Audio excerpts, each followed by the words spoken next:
এই যে কাঁচা ঘরটা তোমরা দেখতে পাচ্ছ, এটা হচ্ছে আমার বাড়ি। এই ছোট্ট টিনের ঘরটা তোমরা তো অনেকেই দেখবে যারা আমার সাবস্ক্রাইবার। তো এই ছোট্ট কাঁচা ঘরটা কাঁচা থেকে পাকা হতে চলেছে।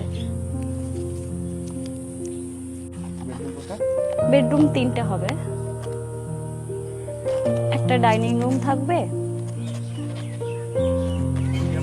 আর একটা রুমের সাথে অ্যাটাচ বাথরুম থাকবে। 5 বছরে আমি আমার লাইফটাকে একটা ভালো জায়গায় দেখতে চাই, আর এই ভিডিওটাও রইলো ইউটিউবে। 5 বছর পরে আমার লাইফ কেমন হয় এই ভিডিওটার সাথে আমি কানেক্ট করতে চাই। এটা হচ্ছে 2026 সাল, আর 2031 সালে গিয়ে আমার লাইফটা কেমন হয় সেটাই আমি দেখতে চাই।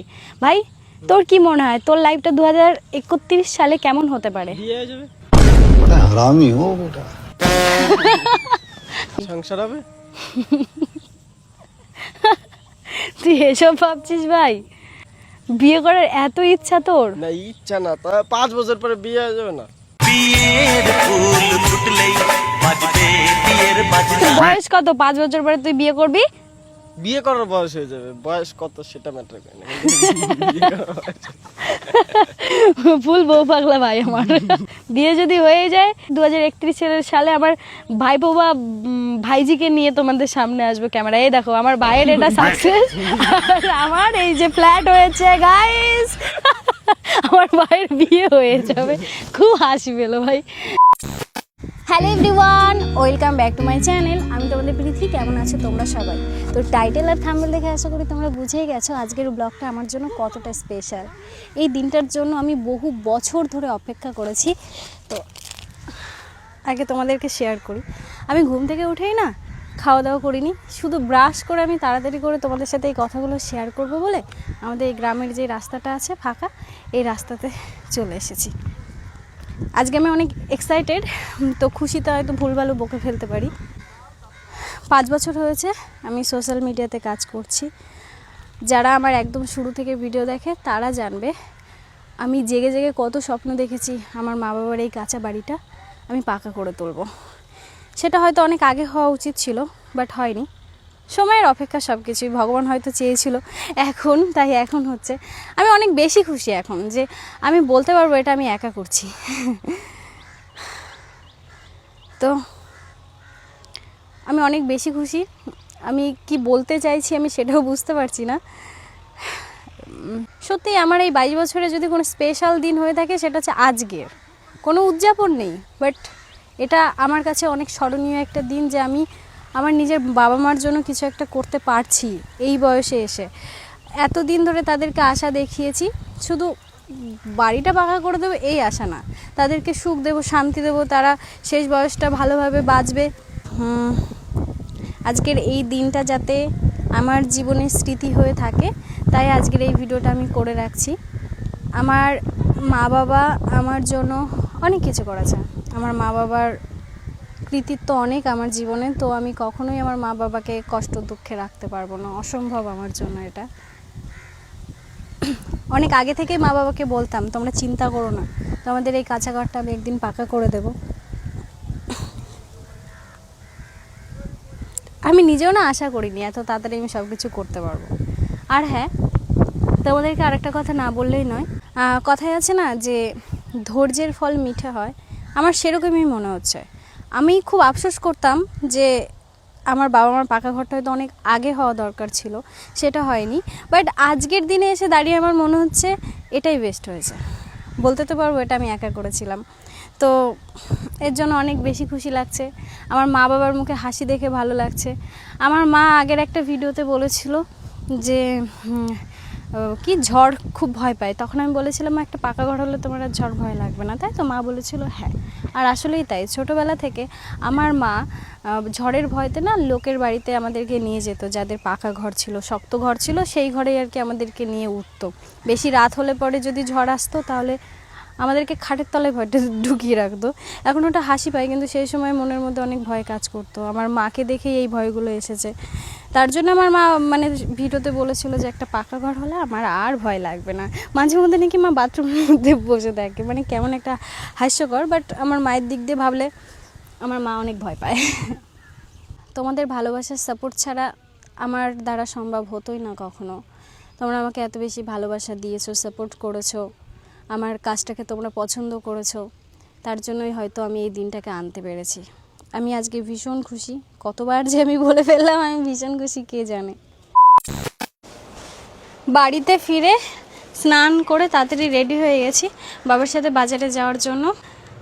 কেমন খুশি হচ্ছ? দারুণ। হ্যাঁ, আমার তোমাকে না একজন বলেছিল না যে তোমার মা লোভী। না লোভ না। আরে না, তা না, আচ্ছা, তুমি আমার কাছে চাইবে না তো কার কাছে চাইবে, তাই না মা? বলো না গো, তোমার যা আমার মেয়েও যা ছেলেও তাই যে একই। তোমার এখন খুশি হচ্ছে নাকি? তুমি এক্সাইটেডে ভুলভাল বকে দিচ্ছ। না না,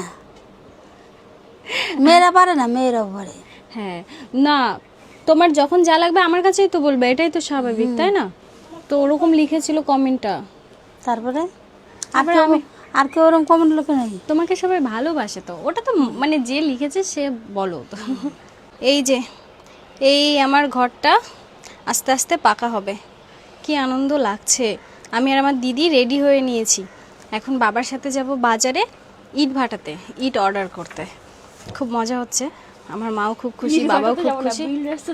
ও ইট ভাটাতে না, সরি সরি, আসলে প্রথমবার তো বিল্ডার্সে যাবো, সরি আমি বলছি ইট ভাটাতে যাবো। যাই হোক, আমার মা খুবই খুশি আজকে। মা কেমন লাগছে? আমাদের ঘরটা পাকা হয়ে যাবে, কি মজা। আমার মা আজকে ভীষণ খুশি, জানো তো। এখনও বাড়িটা হতে অনেক সময় লাগবে, মানে প্রস্তুতি নিয়েছি, আস্তে আস্তে করার চেষ্টা করব। এই যে আমাদের ঘর, এই ঘরেই আমরা থাকি, দেখতেই পাচ্ছ তোমরা অনেকেই তোমার ঘরটা দেখেছো, অনেকে পছন্দ করে, বলে বাংলাদেশে একটা ফিল আসে নাকি, যেহেতু টিনের ঘরে সুন্দর রং করা, তার জন্যে ঘর নিয়ে ভেবেছি এতদিন ধরে, আর আজকে তার প্রথম দিন। এত খুশি হচ্ছে কেন কে জানে। আমি হয়তো আজকের ব্লগটা না কোনো মানে আজকের ব্লগটা কেমন হচ্ছে বলতো, আমি না নার্ভাসে ঠিকঠাকভাবে কথাই বলতে পারছি না, গুছিয়ে তো বলতেই পারছি না। ইন্ট্রো নিয়েছি প্রায় 4-5 বার। কুসুম আশা। এই যে তিনজনে চললাম এখন দোকানের দিকে। আচ্ছা বাবা, এটা অন্যায় করলো না? হাঁটায় হাঁটায় নিয়ে যাচ্ছ, ভ্যালু দাও। টোটো খুঁজেছিল, টোটো মনে হয় পাইনি। না না, এই যে তো দাদা দাও তো। ও আচ্ছা, ঠিক আছে। এরকম ভাবিস না আমার বাবাকে। না না, হাঁটিয়ে হাঁটিয়ে নিয়ে যাবে এতটা দূরের রাস্তা। ফোন নিয়েছি, চলো। কালকে না ঝগড়া করলাম, এত ভালোবাসা হলো কি করে দিদি, হাত ধরে হাঁটছিস। টোটোতে উঠে পড়েছি আমরা, আমাদের এই রাস্তা দিয়ে টোটো যাবে।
সব থেকে ভালো ইট এটা। আচ্ছা, আমার বাবার তো এইসব সম্পর্কে নলেজ ভালো থাকবে, তাই না? কেন আবার কেন দেখাবে? কিরে খেয়ে কাজ নেই তোর কোনো? আমাদের বিল হয়ে গেছে আর ঘরের জন্য এবার প্রথম পেমেন্ট করা হবে। ওই যে বিল বানায় রাখছে না আগের থেকে, সকালবেলাতে বানায় রাখছে।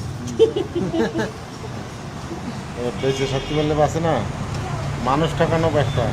হ্যাঁ, ব্যবসা মানেই তো মানুষ কেন। এই যে হয়ে গেছে পেমেন্ট। দাঁড়া দেখ।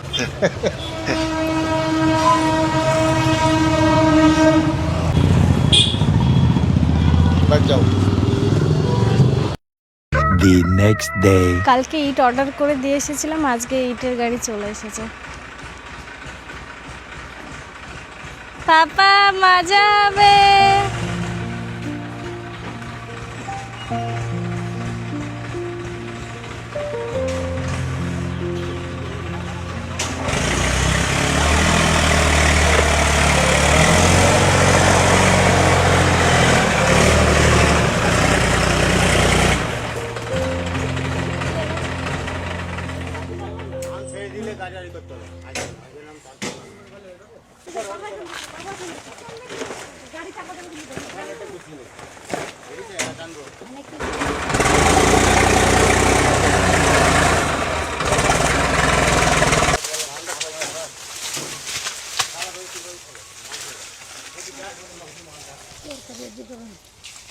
মাংস রান্ধো? খুশির ঠেলায় নাকি আজকে মাংস রান্না করে? মাংস রান্না বলা হয়। পাপা আমাদের নতুন বাড়ি হবে, মজা হচ্ছে? এই যে ইটের পাকা বাড়ি হবে, মজা হচ্ছে না? আমরা ছাদে উঠবো। হ্যাঁ খুব মজা হচ্ছে। আমার তো আজকে খুব মজা হচ্ছে বাবা।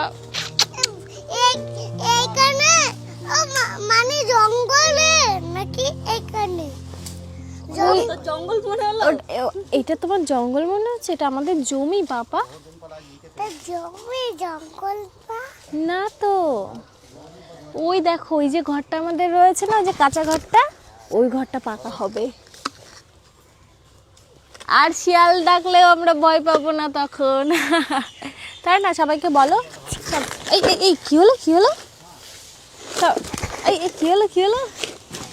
রাত্রিবেলা মা করতে এসেছিল, আর চলাও এসেছিল। বলো, আমাদের পাকা ঘর হলে আমাদের আর ভয় লাগবে না, বলো। হ্যাঁ, শিয়াল ঢুকতে পারবে না। ও তো হাতি নেই, চাবিও নেই, ঘর নেই। ওই যে মাটিতে ঢুকে যায়।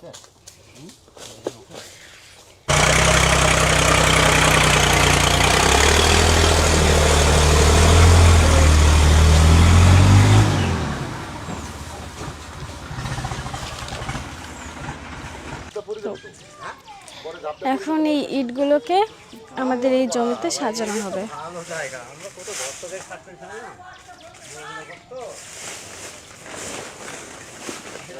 অনেক বড় করবো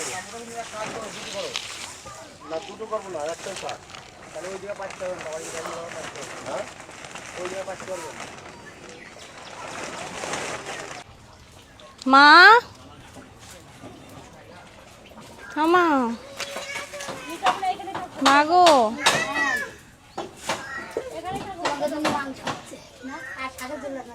খুব খুশি আজকে।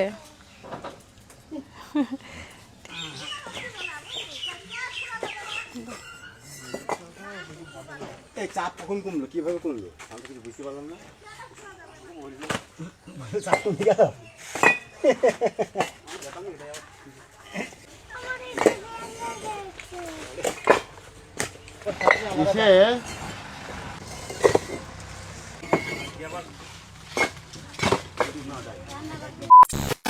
আগের যে ভিডিওটা তোমরা দেখলে, সেই ভিডিওটা মাস দুয়েক আগের। সেই সময় আমি বাড়িতে ইট ফেলেছিলাম, আর ওই ভিডিওটা করতে গিয়ে বহুবার আমাকে ইন্ট্রো নিতে হয়েছিল। আমি ওই দিন না এত নার্ভাস হয়ে গেছিলাম খুশিতে, কি বলবো না বলবো উঠতে পারছিলাম না, বুঝে উঠতে পারছিলাম না। রাইট? না না, রাগ করি না, কারণ আমি সত্যিই তোতলা। তো আগের যে ভিডিওটা করেছিলাম, সেই ভিডিওটা শ্যুট করতে গিয়ে আমি এত বেশি নার্ভাস ছিলাম, আমার ইন্ট্রো দিতে প্রায় আধা ঘন্টা টাইম লেগে গেছিলো। মানে এত খুশি হয়ে গেছিলাম না যে আমার স্বপ্ন পূরণ হতে চলেছে, আমি এই আমাদের ছোট্ট কাঁচা ঘরটাকে পাকা করতে চলেছি। বাট ওই টাইমটায় একটু সাহস কম ছিল মনের মধ্যে, ভাবছিলাম যে আমি একা পারবো তো, ঘরে হাত দিলে তো লাখ লাখ টাকার ব্যাপার রয়েছে। আর আমি খুব বেশি দিন হয়নি আমি নিজে টাকা জমাতে শুরু করেছি, তাই আমি একটু হোল্ড করে রেখেছিলাম। বাড়িতেও বাবা মা বারবার বলছিল আর একটু হোল্ড করে যায়, আর একটু হোল্ড করে যায়, তারপরে বাড়িঘর করব। বাট ওটার সমস্যাটা ছিল এই সরকার থেকে ঘর পাবে ওর জন্য, আমার জন্য নয়। আর আমার ভয় লাগতো এটাই যে আমি পারবো তো, ঘরে হাত দিলে ঘরটা কমপ্লিট করতে পারবো তো, এই ভয়টা আমার কাজ করতো। বাট আজকের দিনে দাঁড়িয়ে আমার মনে হচ্ছে যে হ্যাঁ, আমি পারবো, আর আমি চেষ্টা করব, তাই আমি কাজটা শুরু করতে চাই। এই যে কাঁচা ঘরটা তোমরা দেখতে পাচ্ছ, এটা হচ্ছে আমার বাড়ি। এই ছোট্ট টিনের ঘরটা তোমরা তো অনেকেই দেখবে যারা আমার সাবস্ক্রাইবার। তো এই ছোট্ট কাঁচা ঘরটা কাঁচা থেকে পাকা হতে চলেছে। আর এখানে দেখতে পাচ্ছি সবাই বসে আছে, এখানে আমার বাবা বসে আছে, ওই যে আমার কাকা বসে আছে, আর ওই যে একজন দাদা এসেছে, ইঞ্জিনিয়ারিং দাদা, যিনি আমাদের ঘরের প্ল্যান পাস করাবেন। তো আমার খুব খুশি লাগছে আজকে। আমি এই জন্যই আজকে বাড়িতে এসেছি। আমার বাড়িতে হাত দিতে হবে, বাবা মা আমাকে ডাকলো। আর তার সাথেও আমার বগুলাতে রানাঘাটে কিছু কাজ রয়েছে, ওগুলো কমপ্লিট করে তারপরে আমি একটা সুন্দর ট্রিপে যেতে চলেছি। এত খুশি কেন হচ্ছে, যাই হোক ওগুলো আলাদা ব্যাপার। আমি তোমাদের সাথে এখন কিছু কথা শেয়ার করতে চাই। আমার সাথে আমার ভাই রয়েছে, যার জন্য হয়তো আজকে আমার ইউটিউব জার্নিটা শুরু হয়েছিল। মাঝখানে তো অনেক কিছুই ঘটে গেছে। আমার ভাইকে আমি অনেক অনেক ধন্যবাদ জানাতে চাই। আমার ভাই আমার লাইফের অনেক কিছু, আমার কাছে ভীষণ ইম্পর্ট্যান্ট একটা মানুষ। ওকে আমি অনেক বেশি ভালোবাসি। তোমরা অনেকেই ভাবো যে আমার নিজের ভাই, আর সত্যি আমি এটাই মানতে চাই, আমার নিজেরই ভাই। শুধু আমার মায়ের পেটের, শুধু আমাদের রক্তের না, আমার মায়ের পেটের না, বাট ও আমার নিজেরই ভাই। ওর জন্য আমার ইউটিউব জার্নি শুরু হয়েছিল। আমি ইউটিউব সম্পর্কে কিছু জানতামই না। আমার ভাই অনেক ছোটোবেলা থেকে ভিডিও বানাতো। আয় ভাই, তোর নামে সুনাম করবো। বলছে সহ্য হবে না। না ভাই, আজকে তোর নামে ভালোই বলবো আমি, জানিস ওখানে আমাকে যেতে হবে। তার আগে আমি তোমাদের সাথে কিছু কথা শেয়ার করতে চাই। তোমরা দেখতে পাচ্ছ, কিছু না বলে আমার কথাটা শোনাতে, এত কিছু না বলে সামনে যে ট্রিপে যাচ্ছি সেই ট্রিপের শপিংগুলো করাই দিলে খুশি হব। যাবো তো আজকে যাবো তো। আমার ভাই আর আমি খুব সাধারণ ঘরের ছেলে মেয়ে। আমরা এরকম সাধারণ একটা গ্রামে থাকি। আশেপাশে দেখতে পাচ্ছ, এই গ্রাম থেকে ওই পাশের গ্রাম দেখা যায়। আমাদের বাড়ির পরে আর কোনো বাড়ি ঘর নেই। তো এরকম জায়গা থেকে আমাদের জার্নিটা শুরু হয়েছিল। এখানে থেকে ইউটিউবে ভিডিও বানিয়ে সোশ্যাল মিডিয়াতে পোস্ট করা, মানে হ্যাঁ ও আচ্ছা ঠিক আছে, দাঁড়াও, তোমাদের সাথে আমার কিছু কথা শেয়ার করার আছে। বাট আমার বাবা ডাকছে, ওই দাদার সাথে কথা বলতে হবে। আগে কথা বলিনি, তারপরে তোমাদেরকে বলছি। অনেক গল্প বলার আছে। আমার মতো মেয়ে যদি আজকে নুন ভাত খেয়ে ভাঙা ঘরে থেকে, যেই ঘর থেকে বৃষ্টির জল পড়তো, বালতি পেতে রাখতো, মা বাটি পেতে রাখতো, সেখান থেকে আজকে মা বাবাকে আমি যদি হ্যাপি রাখতে পারি, মা বাবার জন্য যদি একটা পাকা ঘর করে দিতে পারি 22 বছর বয়সে, 23 বছর বয়সে, তাহলে তোমরাও পারবে। অনেক গল্প বলার আছে। 1 মিনিট। নিয়ে আসো, দলিলটা নিয়ে আসো। ওই কাকা, তুমি বসো না, আমি এখানে বসছি, আমি এখানে দাঁড়াচ্ছি, তুমি বসো। তুমি বসো না, আমি দাঁড়াচ্ছি। আজকে আমার মা খুশি।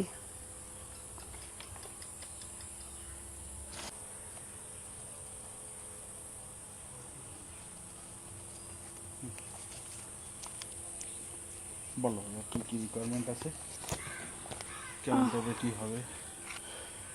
3টে রুম দিয়ে, বেডরুম কোটা? বেডরুম 3টে হবে, একটা ডাইনিং রুম থাকবে,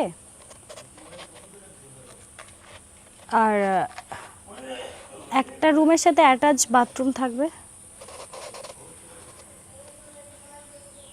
বসো, এটা না। হ্যাঁ, দাদার অফিসে একবার যেতে হবে বাবাকে, পুরো দাদার অফিসে একবার যেতে হবে বাবাকে, যা যা করার করে দেবে। কেমন লাগছে? হ্যাঁ, খুশি? একটু একটু করে সব হচ্ছে নাকি?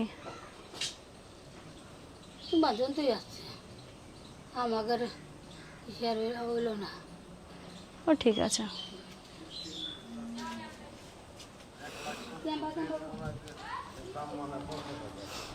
দাদা, জনে আপনি কত টাকা করে চার্জ করেন? মালিক যা দেবে তাতেই। মাথায় গামছা বেঁধে মানে রাজমিস্ত্রি কাজে যাবি এখন। চ সবাইকে একটুখানি বুঝিয়ে আসি আমাদের ছোট ছোট ভাই বোনদের। এবার শোনো, আমাদের ইউটিউব জার্নিটা কিভাবে শুরু হয়েছিল। আমার ভাই 2020 সাল থেকে ইউটিউব করতো।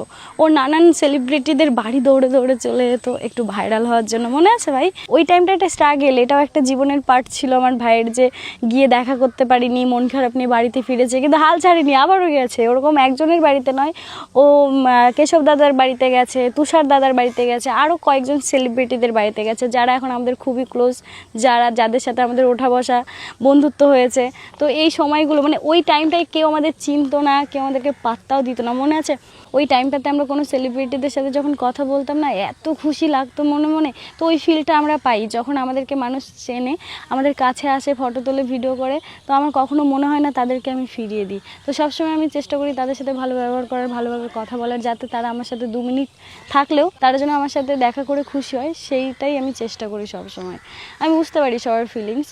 তো ওইভাবে আমাদের উঠে আসা। 2020 সালে ভাই জার্নি শুরু করেছিল ইউটিউবে। তারপরে ভাই আমাকে বলেছিল, দিদি তোমার তো একটু হলেও ফেস ভাইরাল, কারণ আমি একটা সময় টিকটকে ভিডিও বানাতাম, সেই সময়টাই খুবই ভাইরাল হয়ে গেছিলাম। তো ভাই আমাকে বারবার বলতো দিদি তাহলে তুমি ভিডিও শুরু করো, আর বলতাম দেখ ইউটিউব আবার কে ভিডিও করবে, ইউটিউবে তো আমার তো কোনো নলেজই নেই ইউটিউবের 15 সম্পর্কে। মিনিট 15 সেকেন্ডের ভিডিও বানাতে ভাই 20-30 মিনিট লেগে যায়। আর আমি এই 8-10 মিনিটের ভিডিও আমি কি করে করবো? হ্যাঁ। হবে না দিদি, চলো। হ্যাঁ, ও আমাকে নিজে বলছে এখানে দাঁড়াও দরজার সামনে, না এবার বলো হ্যালো গাইস। হ্যালো গাইস, ওই হ্যালো গাইস বলতে গিয়ে গলা কাঁপছে আমার, আমার সুরই চেঞ্জ হয়ে গেছে, মানে রিয়াকশানই যে আমার মনে হচ্ছে এখানে অ্যাক্টিং করে দেখা দেবে এরকম লাগছিল। বাট আস্তে আস্তে যেমন ব্যাপারটা ন্যাচারাল হয়ে গেছে, আমি যখন এখন ক্যামেরার সামনে কথা বলি আমি পুরো ফিল করতে পারি আমার সামনে লাখ লাখ মানুষ বসে আছে, দেখছে তারা আমাকে এই মুহূর্তে, তো সেইভাবে আমি কথা বলি। আর নতুন নতুন যখন শুরু করেছিলাম তখন তো আমি ভাবতাম কি বলবো, আমি কথাই গুছিয়ে পারতাম না, আর এরপর এখন কি ক্যাসেট বলবো। চলে, ক্যাসেট মানে একবার যদি অন হয় আর থামে না। হ্যাঁ, অনয় থামে না মানে কি, এমনকি আগে রাস্তাঘাটে ভিডিও বানাতে এত বেশি লজ্জা পেতাম ধারণার বাইরে, ফোনটা ধরবো কি করে, ধরে ভিডিও বানাবো কি করে, এই দেখো আমি এই করছি। এখন তো আমি ক্যামেরা নিয়ে নির্দ্বিধায় যেখানে সেখানে চলে যাই, আমি যখন তখন ক্যামেরা অন করে কথা বলতে পারি, এতটা কনফিডেন্স আমার বেড়ে গেছে। আর সত্যি কথা বলতে ফোনের থেকে ক্যামেরা হাতে নেওয়ার পরে আমার কনফিডেন্সটা আরও বেশি বেড়ে গেছে এই গোটা 1 বছরে। ওই টাইমটায় আমরা যখন শুরু করেছিলাম আমরা নিজেরাও জানতাম না যে আমাদের লাইফে কি হতে চলেছে, আমরা কি কি অ্যাচিভ করতে পারি লাইফে, কিচ্ছু ধারণা ছিল না। আমার ভাই আমাকে জাস্ট বলেছিল, আমি আমার ভাইকে ঝুলিয়ে যাচ্ছিলাম, আজ করব ভিডিও, কাল করব ভিডিও, এই করতে করতে গত 6 মাস কাটিয়ে দিয়েছিলাম। আমার ভাই কিন্তু হাল ছাড়তো না, আসতো আমাদের দিদি খোলো না একটা, ফোন নেই তো আমার, কি করে ধুত আমার ফোন আছে তো, খুলছে না, নিজেই খুলে দিলাম। হ্যাঁ, আমার ভাই একদিন হঠাৎ করে আমার বাড়িতে এসে বলছে কি দিদি তোমার নামে একটা ইউটিউব চ্যানেল খুলেছি, নাম কি দিয়েছিল জানো? মিষ্টু রয়। না, তো তখনকার নামে যেটা মানুষজন চিনতো, হ্যাঁ, তখন আমাকে মিষ্টু নামে চিনতো সবাই। তো কেউ তো জানতো না যে মিষ্টু নামটা আমার ছিল না, মিষ্টু নামটা আবার আমার দিদির ছিল। যখন আমি টিকটকে ভিডিও বানাতাম ওই টাইমটায় আমার দিদির একটা আইডি ছিল, যে আইডিটার নাম ছিল মিষ্টু রয়। তো দিদির বিয়ে হয়ে যাওয়ার পর ফোনটা রেখে যায়, আর সেখানে এই টিকটক নামে একটা অ্যাপ দেখতে পাই। আমি মজার ছলে ওই টিকটক অ্যাপে ওই মিষ্টু রয় অ্যাকাউন্টে ভিডিও বানাতে শুরু করি। কি করে জানি না 24 দিনের মাথায় আমি ভাইরাল হয়ে গেলাম। আমার ভিডিও তো পুরো তুমুল ভাইরাল সোশ্যাল মিডিয়াতে, 4 মাসে 8.5 লাখ ফলোয়ার্স, মানে বুঝতেই পারছো।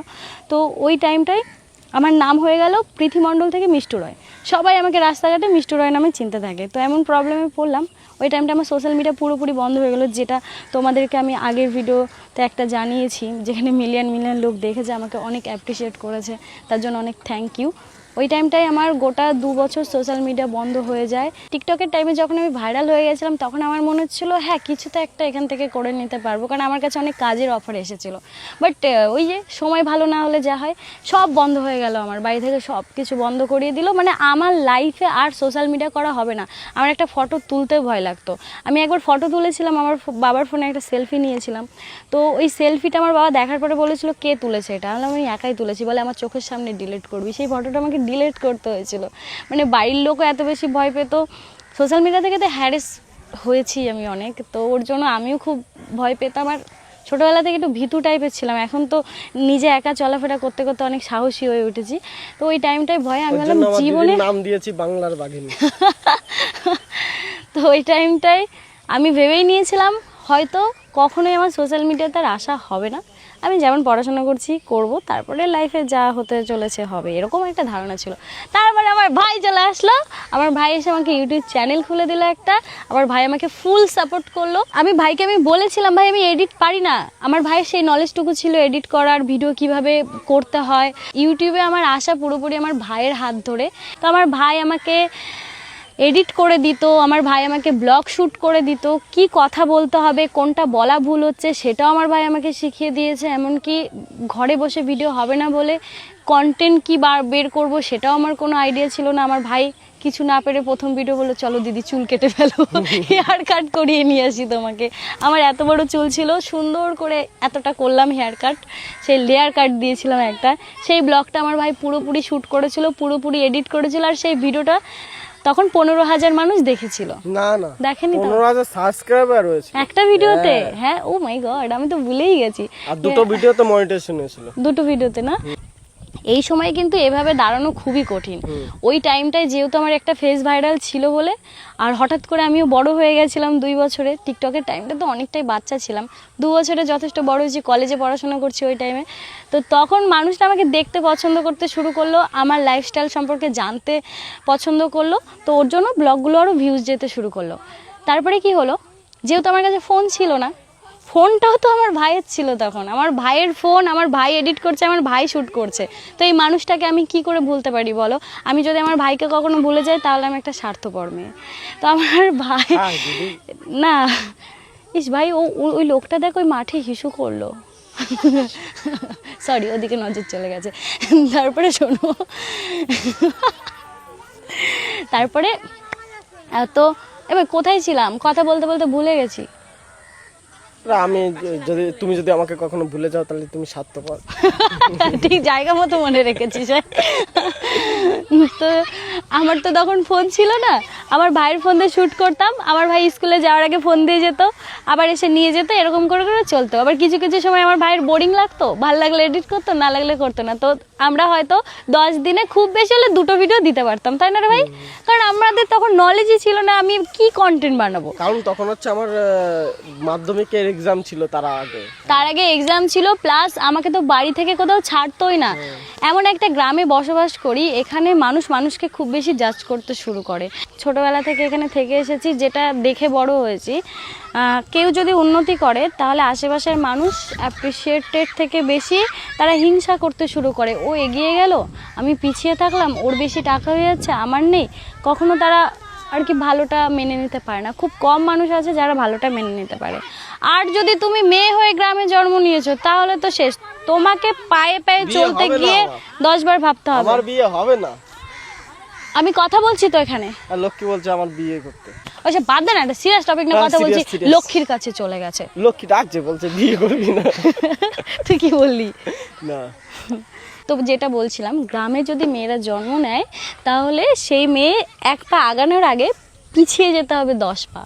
মেয়ে হয়েছো মানেই তোমাকে ঘর থেকে বেরোনো যাবে না, বেশি রাত হলে বাড়িতে ঢোকা যাবে না। পড়াশোনা ওটা আবার কি জিনিস? মেয়েদের জন্য পড়াশোনা, আর মেয়েদের জন্য থালা বাসন মাজা, ঘর। ই বাবা, তোমার মেয়ে এত বড় হয়ে গেছে এখনো উঠান ঝাড় দিতে শেখেনি। এ বাবা, তোমার মেয়ে এত বড় হয়ে গেছে এখনো ঘর লেপতে শেখেনি। তোমার মেয়েকে কাজ শেখাও, এরপরে তো শ্বশুর বাড়ি গিয়ে তো ঝাঁটার বাড়ি খাবে শাশুড়ির হাতে। ভালো রান্না করতে পারে, রান্না পারে না, এত বড় হয়ে গেছে তোমার মেয়ে। গ্রামে এগুলো শেখানো হয়। একটা মেয়ে মানে তাকে রান্না করতে হবে, তাকে ঘরের কাজ করতে হবে, তাকে করা উচিত, কিন্তু বেশি ভেবে ফেললে পারলো না। দেখ, এটা আমার ব্যাপার, আমি কি শিখবো না শিখবো, সবকিছুই শিখে রাখা উচিত। তাই মানে এটা নয় যে একটা মেয়ে হয়েছে মানে তাকে রান্নাই শিখতে হবে। এটাও তো ভাবা যায় যে একটা ছেলে যেটা করছে সেটা একটা মেয়ে শিখতে পারে। একটা ছেলে যখন বাইরে গিয়ে কাজ করছে, রাত 10টায় ঘরে ঢুকছে, তাহলে একটা মেয়েও সেটা করতে পারে। এই মেন্টালিটিটা সেন্টারিং কাজ করতে পারে, একটা মেয়েও করতে পারে। হ্যাঁ অবশ্যই, তুই জানিস না তাই কত মেয়ে আছে ইঞ্জিনিয়ার। সেটাই তো বলছি। হ্যাঁ, তো কথাটা এমন ভাবে বললি পুরো তোকে গ্রামের ছেলেই লাগলো, যাদের গু ভরা মাথাতে। আমাদের গ্রামে অনেক ছেলে আছে ভালো চাকরি করে। আমার দিদিও গ্রামে, আমার মাথায় যদি গু থাকে আমার দিদির মাথায়। আরে না ভাই, ওরকম ভাবে বলছি না, তুই ঠিকই বলেছিস। একটা ছেলে যদি সেন্টারিং কাজ করে, একটা মেয়ে কেন করবে না? করবে অবশ্য, ওরকম তো অনেক আছে। একটা ছেলে ইঞ্জিনিয়ার, সে বাড়ির প্ল্যান পাস করাচ্ছে আসলো, অনেক মেয়েরাও আছে যারা ইঞ্জিনিয়ার। তো সবারই সব কিছু শিখে রাখা উচিত। তাই বলে এরকম নয় যে যেটা গ্রামে মানুষ যেটা করে, একটা মেয়েকে পুরো নির্দিষ্টভাবে মাথার মধ্যে ঢুকিয়ে দেয়, তোমার বড় হলে তোমাকে সময় মতো বিয়ে দিয়ে দিতে হবে, তোমাকে রান্না শিখতে হবে, তোমাকে ঘরের কাজ করতে হবে, এর বাইরে তোমার আর কোনো লাইফ নেই। বাইরে বেরো হওয়া যাবে না, কোনো ছেলে বন্ধুর সাথে মেশা যাবে না, তোমার বাড়িতে কোনো বন্ধু বান্ধব আসতে পারবে না। এগুলো তো এখানে শেখানো হয়েছে ছোটোবেলা থেকে। আমাদের ছোটোবেলা থেকে এটাও শেখানো হয়েছে মেয়েরা জিন্স টপ পরতে পারবে না, আমাদেরকে পরতে দেয়নি। তোমরা জানো কি দুঃখের কথা? তুমি দেখো আমার জামাটা দেখো, এই যে একটা প্যান্ট আর এই গেঞ্জি, এটা আমার বাবার গেঞ্জি, আমি পরে এসেছি। আমার বাবার মেন্টালিটি তোমাদেরকে বলি, আমার বাবা গ্রামের আশেপাশের মানুষের ভয়ে কোনোদিন জিন্স টপ কিনে দেয়নি, জানো? লোকে নাকি খারাপ বলবে তাই। আমার বাবার নাকি ধান্দা ছিল 12 বছর হলে আমার বাবা শাড়ি পরাবে আমাদেরকে। হ্যাঁ, আমার মা নিজে নাইটি পরেনি কখনো, পাড়ার লোকে কি বলবে। গ্রামের মানুষের মেন্টালিটির মধ্যে সবসময় এটা ঢুকে থাকে, লোকে কি বলবে। আর এই জিনিসটা শিখতে শিখতে না জীবনটাকে ধ্বংস করে দিয়েছিলাম। একটা মেয়ে হলে ভাবে মেয়েটার কখন 18 বছর বয়স হবে, হ্যাঁ সম্বন্ধ দেখবো একটা চাকরিলা ছেলে আসবে, হ্যাঁ সে বুড়ো বুড়ো টাক হবে। বুড়ো টাক হলে কোনো অসুবিধা নেই। বিয়ে দিয়ে দেবো। আমরা আমাদের জার্নি বলতে গিয়ে পাড়ার লোকের উপর ক্ষিপ্ত হয়ে গেলাম কেমন জানি, যা জ্বালিয়েছে না গুরু, তোমাদেরকে কি বলবো। এমনি এমনি বলছি, আমার কিচ্ছু যায় আমি আসে না। পাড়া আসতে পারবো না, ডিম থেরাপি না না না ভাই, আমি খুব কষ্ট পেয়েছি, সবাই আমাকে খুব কষ্ট দিয়েছে জানো। আমার ভাইয়ের আমি ভিডিও বানাতাম, এইখানে বানাতে পারতাম না বলে আমার ভাইয়ের আমি ওই মাঠের ওই পাশে চলে যেতাম দেখা, ওই মাঠের ওই কোনায় গিয়ে আমি আর আমার ভাই ভিডিও শ্যুট করে আসতাম। নাহলে পাড়ার লোক তাকিয়ে হাসতো, নানান কথা বলতো, মনে আছে ভাই। এমনকি আমার মা তো খুব সরল সোজা, আমার মায়ের কান ভাঙিয়ে একদিনকে ঝামেলা করলো আমার মা আমার সাথে খুব। আমার ভাইকে রেগে বেগে বলেই দিল, তুই আর আসবি না, ওর সাথে ভিডিও বানাবি না, ওকে ভিডিও বানানোর জন্য তুই মাথা উস্কেছিস, তুই আর আসবি না, আমার ভাইকে বলে দিল। এবার আমি তো কেঁদে পুরো গড়িয়ে নিয়েছি, আমি আর আমার ভাই, আমাকে আর আমার ভাইকে আলাদা করে দিচ্ছে। আমার মা এরকম তো বলতেই পারে না কখনো, কারণ আমার মা সবসময় নিজের ছেলের মতো করে আমার ভাইকে ভালোবাসে। মা যেই বলেছে ভাইকে আর আসতে না, আর ভিডিও বানাতে দেবে না, খুব বকাবকি করেছে, আমি তো ভ্যা করে কাঁদছি। আমার ভাইও দেখলাম কেঁদে দিল। পুরো ভাই বোনের এরকম যে কবি অলবিদা না কেন, আমার ভাইও কাঁদছে আমিও কাঁদছি। আমার ভাইকে বলছি ভাই তুই যাবি না, আমার ভাই তো না দিদি আসি, না তুই যাবি না ভাই। আমার মা কেন এরকম বলবে, মাকে বলছি তুমি ভাইকে কেন এরকম বললে, ভাই কেন আসবে না, কে কি বলেছে। আমার মা তো সরল সোজা, আমার মা পরে বলে অমুকের মা বলতেছিল যে ওই সোশ্যাল মিডিয়ায় ভিডিও ছাড়া ভালো জিনিস না, তোর ভালো ঘরে বিয়ে হবে না নি, আমার ভয় করে তোর বাবা যদি আমারে কিছু কয়। ওই যে মায়ের মাথাটা উস্কে দিল না, আমার মা ওই নিয়ে ভয় পেতে শুরু করলো যে আমার মেয়ে সোশ্যাল মিডিয়ায় ভিডিও ছাড়ছে, আমার মেয়ের ভালো ঘরে একটা বিয়ে হবে না, সরকারি চাকরিওয়ালা আর আমার মেয়েকে নেবে না, তো লোকে খারাপ বলতে শুরু করবে, গ্রামের লোকজন কি ভাববে, তিথির বাবা যদি জেনে যায় তাহলে কি হবে, এইগুলো ভেবে আমার মা আমাকে আটকাতে শুরু করলো। তারপরে আমি আর আমার ভাই মাকে পাত্তাই দিলাম না। হ্যাঁ তুই ভালো আছিস দাদা? ওটা ক্যামেরা একটা। গ্রামের মানুষকে নিয়ে আর আমি বেশি বলতে পারছি না, সবাই তো ভিডিও দেখে আমার, তো আশেপাশের মানুষ তো আমাকে খুবই ফলো করে, তাদেরকেও থ্যাংক ইউ জানাতে চাই। তারাও যদি আমার পেছনে না লাগতো, আমার ফ্যামিলির পেছনে না লাগতো, হয়তো আমি মনে এত জোর পেতাম না যে কেন বাধা দিচ্ছে এই কাজটাতে। আমি তো কোনো খারাপ কিছু করছি না, আমি এখান থেকে আমার ফিউচার দেখতে পাচ্ছি, তো আমি কেন করব না। তো তাদেরকে জবাব দেওয়ার জন্য আমি আরও কাজটা দ্বিগুণ করতে শুরু করলাম, যে কারণে আজকে হয়তো যেটা ভেবেছিলাম তার থেকেও ভগবান আমাকে দ্বিগুণ বেশি কিছু দিয়েছে। শুরুটা আমার ভাইয়ের জন্য করেছিলাম, আজও আমার ভাই আমার সাথে আছে। মাঝখানে আমি কিছু ভুল ডিসিশান নিয়ে ফেলেছিলাম, যেটা আমার মনে হয়েছিল আমার লাইফে হয়তো অনেক ভালো হবে, আমি ভালো কিছুই করছি, বাট সেই জিনিসগুলো সব যখন ভুল প্রমাণ হলো, তারপরেও আমাকে আমার ফ্যামিলির মানুষ সাপোর্ট করেছে, ভালোবাসা দিয়েছে, যে কারণে আমি এখনও শক্ত হয়ে দাঁড়িয়ে আছি, কাজ করছি, এখনও সবার জন্য ভাবতে পারছি যে না আমি ভালো কিছু ডিজার্ভ করি, ভালো লাইফ ডিজার্ভ করি। আজকে আমার মা বাবা গরিব রয়েছে বলে আমিও সারা জীবন গরিব থেকে যাব, আমারও ভবিষ্যৎ ওরকম মা বাবা যেমন ছিল, কষ্ট করে আমাদের খাইয়েছে, পড়িয়েছে, বড় করেছে, পড়াশোনা করেছে, আমি ওরকম লাইফ একদম কাটাতে চাই না। আমি আমার লাইফটাকে খুব সুন্দরভাবে কাটাতে চাই, খুব সুন্দরভাবে উপভোগ করতে চাই। তাই আজকের এত লড়াই, আর লড়াই করেছিলাম বলেই আজকে আমি সাকসেসের মুখ দেখতে পাচ্ছি। আমার বিশাল বড় একটা স্বপ্ন পূরণ হতে চলেছে, আমার বাড়ি হতে চলেছে। আমি জানি আমার যারা সাবস্ক্রাইবার রয়েছে তারা খুব ভালো করে জানে যে আমি কত বছর ধরে এই বাড়িটার জন্য স্বপ্ন দেখেছিলাম যে আমার মা বাবার ঘর হবে। আর এটা ভাবার পেছনেও অনেক কারণ ছিল। একদম যখন আমি ছোট ছিলাম তখন আমি বাড়িতে দেখেছিলাম আমাদের বেড়ার ঘর, টিনের চাল দিয়ে জল পড়তো, আমার মা বাটি পেতে রাখতো, আর আমার বাবা বাড়িতে থাকতো না, বাবা তো দূরে দূরে কাজ করতে যেত, দিল্লি, বম্বে, কাতার, দুবাই এরকম জায়গায়। তো মা তো অনেক কষ্ট করে বড় করেছে আমাদেরকে। ওই ঘরটা ভেঙে দেওয়ার পরে, ওই ঘরটা ভাঙা হয়নি, আমাদের একটু তখন আর্থিক একটু সমস্যা ছিল বলে মা আমাদেরকে নিয়ে মামা বাড়িতে চলে গেছিলো। আমরা বছর 5-7 মতো মামা বাড়িতেই ছিলাম, ওখানেই বড় হয়েছি। মামা বাড়িতে যবে দিয়ে থাকতে শুরু করলাম, বাড়িতে যেই ঘরটা ছিল সেই ঘরটা সব ওই কুকুর, সাপ, বিড়াল এগুলোতে নষ্ট করে দিল, বেড়াগুলো ভেঙে গেল। তারপরে আমার বাবা যেটুকুনি উপার্জন করেছিল সেটা দিয়ে ওই যে টিনের ঘরটা তোমরা এখন দেখতে পাও, যে ঘরে থাকি, ওই ঘর, তারপরে বাথরুম, ওগুলো বাবা তৈরি করেছিল। তো সেই ঘরেই বড় হয়ে ওঠা, আবারও ওই ঘরটাই আবার আরও সুন্দর হতে চলেছে, একটা পাকা ঘর হতে চলেছে। এটা আমার মায়ের অনেক বড় একটা স্বপ্ন ছিল যে আমার মায়ের একটা পাকা ঘর হবে। আমার বাবা পূরণ করে দিতে পারেনি। আমার বাবাও অনেক কিছু করেছে আমাদের জন্য, চেষ্টা করেছে বাট হয়নি। আমি মা বাবার কাছে এটা কখনোই আবদার করতে পারি না, তোমরা আমার জন্য এটা কেন করনি, ওটা কেন করনি। কারণ তারা নিজেদের সামর্থ্য অনুযায়ী তাদের জীবন দিয়ে আমাদের জন্য খেটে গেছে, করে গেছে। কখনো দেখিনি বাবা মাকে একটা ভালো জামা কাপড় নিতে। সবসময় দেখেছি দুর্গাপুজো আসলে আমরা দুই বোন কী নেব, আমাদেরকে কি দেবে সেটা নিয়েই ভেবে গেছে। ছোটোবেলা থেকে মা বাবার কষ্ট দেখেছি, নিজেরাও কষ্ট করেছি মা বাবার সাথে, তাই হয়তো মাথার মধ্যে এটা আমার ঢুকে গেছিলো যে হ্যাঁ না, এভাবে জীবন আমি কাটাতে পারবো না, আমাকে একটা ভালো লাইফ বাঁচতেই হবে। তার জন্য এই সোশ্যাল মিডিয়া লাইফটা যখন দেখেছিলাম যে না এখান থেকে আমি কিছু পাচ্ছি, তারপরেই কিন্তু এই কাজের প্রতি আমার ভালোবাসাটা আরও আসে। এই চলার পথে যেই ভুলগুলো আমার জীবনে হয়ে গেছে সেগুলোর জন্য হয়তো অনেক বেশি ভালোও হচ্ছে। খারাপ জিনিসগুলো না আসলে হয়তো এই সাকসেস আমি পেতাম না, আমার লাইফে অনেক কিছু শিখতেও পারতাম না।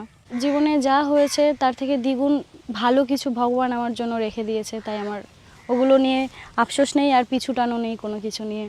তো আমি মন দিয়ে এখন কাজ করছি, তাই হয়তো আজকের এই ভালো দিনটা আমার জীবনে এসেছে। মাস দুয়েক আগে বাড়িতে ইট ফেলেছিলাম, এটা হয়তো আমার দিদি তোমাদেরকে ভিডিওতে একটা শেয়ার করেছিল। অনেকে আমাকে প্রশ্ন করছিল, দেখছিলাম কবে বাড়িতে হাত দেবে, কবে বাড়িতে হাত দেবে, বাট আমার থেকে কিন্তু তোমরা আপডেট পাওনি। আমি ওরকমভাবে আপডেট দিইনি যে কবে বাড়ি শুরু করব। তোমাদেরকে দেখিয়েছি বাড়িতে ইট ফেলা হয়েছে, তখন না মনের একটা ভয় লাগছিল যে আমি পারবো তো, কারণ পুরোপুরি সম্পূর্ণ আমার দায়িত্ব, আমার বাবা মার আর কেউ নেই। বাড়িতে হাত দেওয়ার পরে আমি পারবো তো সবটা সামলাতে? কথা বলো দি। থামছি না না, আমার আর এরকমই হয় ভাই, শুরু করলে থামতে পারি না। আর একটু আছে বাকি, তোর নামে লাস্ট আর একটু ভালো বলে নি, তারপর বসে বসে করে আমি রিলস বানাই আসি। গলায় গামছা নিয়ে কি রিলস বানাতে আছি ভাই? সেই গ্রামের যে সংগুলো আছে না, কি বলছিলাম ভাই, তুই না বারবার আমাকে ডিস্টার্ব করছিস, কথা বললে যাই আমি, জানিস তো। কি বলছিলাম? কি যেন বলছিলাম আমি নিজে তো শুনিনি। কি বলছিলাম? আরে ওই যে ইট ফেলানোর ব্যাপারটা নিয়ে সবাই জিজ্ঞাসা করছে। হ্যাঁ হ্যাঁ হ্যাঁ হ্যাঁ, তো এবার 2 মাস ধরে না ভয় লাগছিল, পারবো তো পারবো তো। তো এত পরিমাণে কাজ করেছি না, এখন মনে সাহস চলেছে, পারবো না মানে শুরু তো করি, বাদ বাকি দেখে নেবো। তাই বাড়ির কাজে হাত দিতে চলেছি আমি। আমার বাড়িতে আজকে প্ল্যান পাস করার জন্য যে ইঞ্জিনিয়ার এসেছিলো, কথা বললাম, লাস্ট আর কয়েকদিন সময় লাগবে, ভাবছি নেক্সট মান্থ থেকে পুরোপুরি ঘরে হাত দিয়ে দেবো। বাট কালকের একটা রাতের কথা শোনো তোমরা, আমার মা কিছুতেই ওই ঘর ভাঙতে দেবে না বলছে, টিনের ঘর ভাঙতে দেবে না। কেন? বলছে ওই ঘর ওখানেই থাকবে, পাশে ঘর করে নাও, তাই বলছে। মানছে না, বলছে ওনার ওই ঘরে অনেক মায়া জড়িয়ে আছে। এদিকে কিন্তু পাকা বাড়ি হবে বলে ওনার থেকে বেশি খুশি তো আর কেউ নেই, খুব খুশি। আবার ওই কাঁচা ঘরের প্রতি মায়াটাও ছাড়তে পারছে না। এত সরল সোজা একটা মানুষ না, কি বলবো। আমার বাড়িতে তো সব থেকে যদি ভালো মানুষ কেউ থেকে থাকে সেটা হলো আমার মাসি। খুব ভালো মনের মানুষ, একেবারে বাচ্চা মানুষ একটা পুরোপুরি। আর বয়সের সাথে সাথে আমার মা আরও এত নরম হয়ে গেছে, নাহলে ছোটোবেলায় তো আমি চটিরও মার খেয়েছি। এই মানুষটা এরকম কি করে হয়ে গেল ভাই। দিনটা খুব স্পেশাল বলে ব্লগটাও শুরু করলাম, তোমাদের সাথে কথা শেয়ার করলাম। আরও বেশি স্পেশাল হবে তুমি যদি আজকে আমার শপিং করাই দাও। এত খুশি হোস না ভাই, ফোনপে ডিলিট করে দিয়েছি। আমার লাইফ স্টোরি অনেকেই জানে, তারপরে তোমাদের সাথে কিছু কিছু কথা যেগুলো জানো না ওগুলো শেয়ার করতে ভালো লাগে। এটা হচ্ছে আমার লাইফ। ছোটোবেলা থেকে আমি খুব কষ্ট করেই বড় হয়েছি।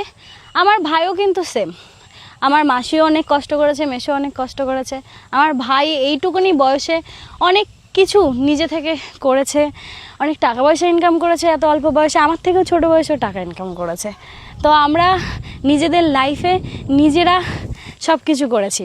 আমাদের মা বাবারা কিন্তু এই সোশ্যাল মিডিয়া সম্পর্কে কিছু জানে না, কিছু বোঝে না। যখন শুরু করেছিলাম তখন এরা করছে এটা কি, আরও বরং নেগেটিভ ভাবতো যে যদি কোনো খারাপ হয়ে যায়।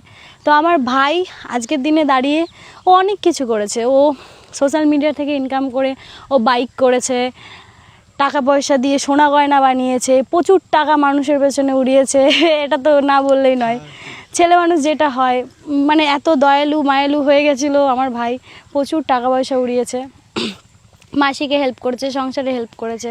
আমার ভাই ভিডিওর থেকে যা টাকা ইনকাম না করেছে তার থেকে বেশি ইউটিউবারদের প্রমোশন দিয়ে কাজ করেছে। ওটা নিজের এজেন্সি, একটা এজেন্সি আছে যেখানে অনেক ইউটিউবার কাজ করে, ও সব ইউটিউবারদের সাথে ডিল করে, অনেককে প্রমোশন দেয়। আমার ভাইকে নিয়ে যতটাই বলবো কম হয়ে যাবে। আমার ভাই খুব ভালো একটা ছেলে, কেন জানি না মেয়েরা চোখ দেখলেই পটে যায়। আমি বুঝতে পারি না এই কালুয়াকে কে পছন্দ করে।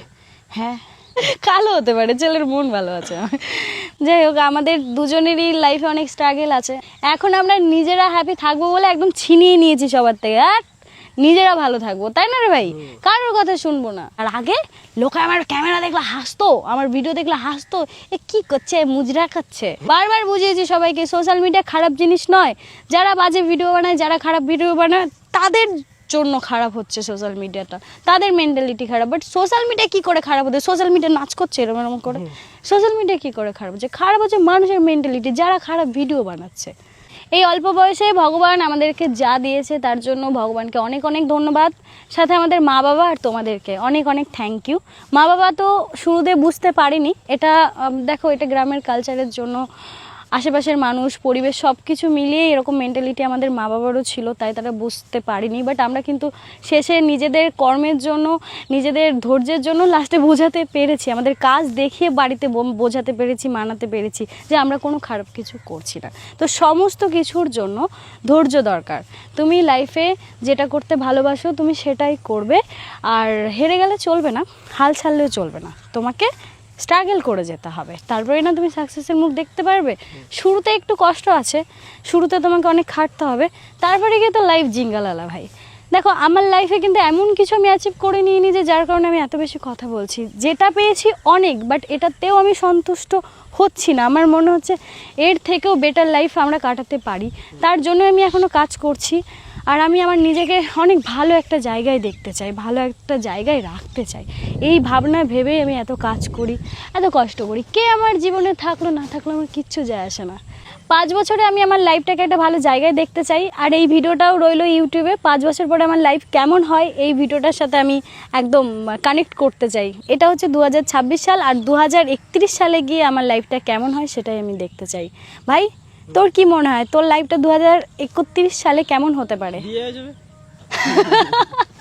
বিয়ে হয়ে যাবে। আর কি সংসার হবে। তুই এসব ভাবছিস ভাই? হ্যাঁ, বিয়ে করার এত ইচ্ছা তোর? না ইচ্ছা না, তা 5 বছর পরে বিয়ে হয়ে যাবে না? তোর বয়স কত? 5 বছর পরে তুই বিয়ে করবি? বিয়ে করার বয়স হয়ে যাবে, বয়স কত সেটা ম্যাটার করে না। ফুল বউ পাগলা ভাই আমার, ও বিয়েই করবে। ঠিক আছে চলো, বিয়ে যদি হয়ে যায় 2030 সালে, 2031 সালে আমার ভাইপো বা ভাইজিকে নিয়ে তোমাদের সামনে আসবে ক্যামেরা। এই দেখো আমার ভাইয়ের এটা সাকসেস, আর আমার এই যে ফ্ল্যাট হয়েছে গাইস, আমার ভাইয়ের বিয়ে হয়ে যাবে। খুব হাসি পেলো ভাই। আমি আমার ভাইয়ের নামে একটু আগে এত সুনাম করলাম, আমি আমার ভাই বলবে আমার কাছে একটা BMW কার থাকবে দিদি। আমার ভাই বলছে আমার বিয়ে হয়ে যাবে। আমার ভাই প্রচুর টাকা ইনকাম করেছে, তোমরা জানো না তাই ভিখারির মতো ব্যবহার করে শুধু আমার সাথেই। দিদিকে দেখলেই কানা হয়ে যায়, বুঝলে? দিদি টাকা নেয় দাও, দিদি এটা নেয় দাও, দিদি ওটা নেয়। আমি দিই, কারণ ওর জন্যই তো আজকে আমি শুরুটা করতে পেরেছিলাম। মাঝখানে অনেকেই এসেছিল 2 টাকা ইনকাম করার জায়গায় 4 টাকা নিয়ে সব পালিয়ে গেছে। বাবারে কি লাইফটা কাটেছি, জীবনে কি কি না কাটালাম ভাই বলতো। সাকসেস পেতে গিয়ে পুরো পেছন ফেটে গেছে একদম। কি কি দেখলাম আমি এই গোটা 5 বছরে। বেঁচে আছি কি করে ভাই? চিমটি কাঠ, বাড়িতে ঘুমাতে হবে আমাকে পাকা ঘরে, আমি বেঁচে আছি এখনো। ভাই এত কিছু বলছি, ধর কালকে আমি টপকে গেলাম, তোরা কি বলবি? একদিন মর যাएगा कुत्ते की मौत जग में सब कहेंगे ला ला ला ला ला। আর আমি একটু আগে তোমাদের সাথে মজা করছিলাম, 5 বছর পর বিয়ে করবো না। কি করবি? নারীকে নিয়ে গাড়িতে করে ঘুরবো। এটাও একটা সাকসেস ভাই, করতে পারিস, এতে কোনো বাধা নেই। বাড়ির দিকে চ, শপিং করতে হবে ভাই, বহুত পয়সা, চ চ চ। দুই ভাই বোনে ঘুরতে যাব, শপিং করতে যাব, এরপরে যখন বাবা বলবে ঘর বানানোর টাকা দিয়ে হাত দিতে পারবো না, আর আমার এইসব ডায়লগ ইউটিউবে দেখে যাবে। পরে 5 বছর পরে কি বাড়ির কাজ করা হচ্ছে, 5 বছর পরে গিয়ে দেখবি ব্যারাকপুর স্টেশনে বাটি এরকম করে বসে আছি, আমাকে কেউ খুঁজে পাচ্ছে না, বুঝলি তো, দেখবি ভিক্ষা করে বেড়াচ্ছি। না থামো, এতক্ষণ ধরে মানুষ দেখছে, মানুষের সৌভাগ্য না, আমাদের সৌভাগ্য। সত্যি তাই ভাই, এত ঘন কথা পুরোটা শোনে সবাই, আবার মন দিয়ে শোনে। থ্যাংক ইউ তোমাদের সবাইকে, লাভ ইউ। চলো এবার একটু শপিং করতে যাই, কারণ আমরা যাচ্ছি মন্দারমণি।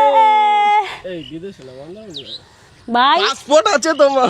ভাই বাবা মা কোনোদিন দীঘা পর্যন্ত নিয়ে যায়নি, মন্দারমণি তো আমাদের কাছে বিদেশি না। সেই সন্ধ্যা 7টার সময় আমি আর ভাই বেরিয়েছি শপিং করতে। এই যে এত শপিং করে এখন বাড়িতে যাব, বৃষ্টি পড়ছে, রাত বেজে গেছে 9টা, তো এখন বাড়ির দিকে যাব আমরা, আর বাড়ি থেকে দেখাবো কি কি কেনাকাটা করেছি। আমার ভাই এখন প্লাস্টিক মাথায় দিচ্ছে যাতে বৃষ্টিতে না ভিজে। মাথাটা নিয়ে প্রবলেম, মাথাটা নিয়ে প্রবলেম, না নিলে যাবো কি করে? গরিবের এমনি। চশমা কেন রাখছি, দেখতে পাবো না তো।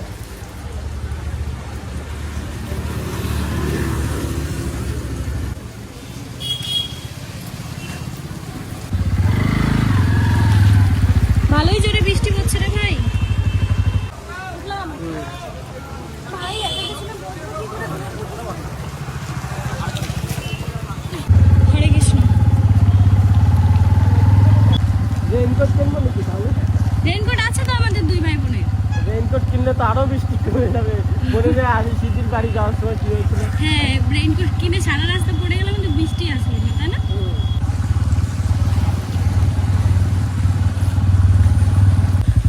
এত কেনাকাটা করে বাড়িতে যে যাচ্ছি আমি আর ভাই, তো বাড়িতে গেলে আগে বলবে যে কত টাকা খরচা করে এসেছিস। ভাই তোকে আগে থেকে শিখিয়ে রাখি, মা আর বাবাকে একটা জামা কাপড়ের ঠিকঠাক দাম বলবি না কিন্তু, মনে থাকে। আর সেম সেম যে 3টে প্যান্ট নিয়েছি না তুই আমি, তো ওই প্যান্টগুলো বলবি ফ্রিতে দিয়েছে, হ্যাঁ, কারণ ওই প্যান্টটা একটু দাগ আছে বলে ফ্রিতে দিয়েছে। তোমাদেরকে দেখাবো, তারপর দেখো বাড়ির রিয়াকশন। আর বাবার জন্য দুটো আমি গেঞ্জি কিনেছি, বাবার জন্য অনেক দিন হয়েছে বাবাকে কিছু কেনাকাটা দেওয়া হয় না, তো বাবাকে ভিডিও কল করে দেখাছিলাম, বাবা তোমার কিছু পছন্দ হয়েছে দেখো। তো বাবার একটা গেঞ্জি পছন্দ হয়েছে, তো সেখানে একটা জায়গায় দুটো গেঞ্জি নিয়েছি বাবার জন্য। বাড়ির লোকের এইটার দেখার পরে রিয়াকশন কেউ যায় না। আর আমার বাবা মায়ের অভ্যাস, যখনই কিছু কেনাকাটা করবো আগে বলবে কত টাকা দিয়ে কিনলি রে এটা, এটা জিজ্ঞাসা করবে। আর যাবো অনেক প্যান্টটা তো বাড়ি যাবে মাকে দিয়ে ধুয়ে দেবো 3টে। না। চাই না দাঁড়িয়েগুলো নিয়ে যেতে হবে। আচ্ছা আচ্ছা আচ্ছা আচ্ছা, বাড়ি চলে এসেছি আমরা। মা দরজা খোলো।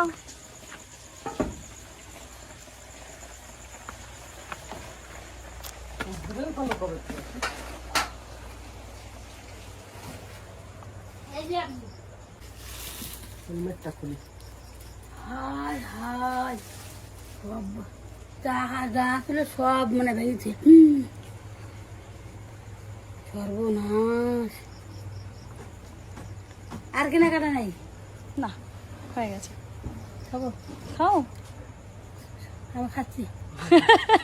আমি খাচ্ছি। তোমার যে দুটো পছন্দ হয়েছে 40,000 টাকার বাজার মার্কেট করেছিস? তোমার মনে হচ্ছে 40,000? হ্যাঁ, তাহলে তোমার 38,000 টাকা বেশি দিলাম না, তুমি নিয়ে নাও। ওরে বাবা রে বাবা, কাজের দিন কেমন দাদা, আমার পড়লে হেভি লাগবে। এখন বুঝলা নাকি? সেই সময় যদি দাম কি দিলে? খালি একটা লিবেল হতো, আর এক কালার আর একটা কালো কালার নিচ্ছে। না না, ঠিক আছে, চুল পেয়ে গেছে, ভালো দাদা। চোখ করো তুমি। এরকম আমি কি কিনেছি, একটা হাফ প্যান্ট, দুটো হাফ প্যান্ট, একটা গেঞ্জি, এই যে আর একটা গেঞ্জি, আর এটা একটা হাফ প্যান্ট, কত হাফ প্যান্ট দেখছি। এটা ভাইয়ের হাফ প্যান্ট। আর এই একটা প্যান্ট এনেছি, ফুল প্যান্ট। আর কিছু আনিনি আমার জন্য, এইটুকুই।